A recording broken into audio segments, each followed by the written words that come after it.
शुक्लाम्बरधरं विष्णुं शशिवर्णं चतुर्भुजं प्रसन्नवदनं ध्यायेत् सर्वविघ्नोपशान्तये।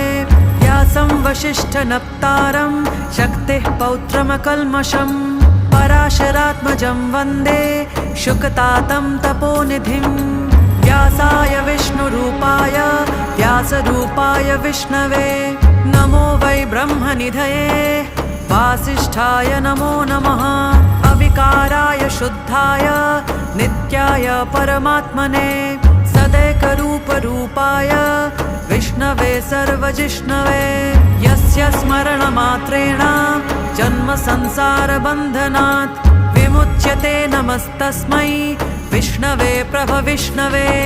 ॐ नमो विष्णवे प्रभविष्णवे। श्रीवैशम्पायन उवाच श्रुत्वा धर्म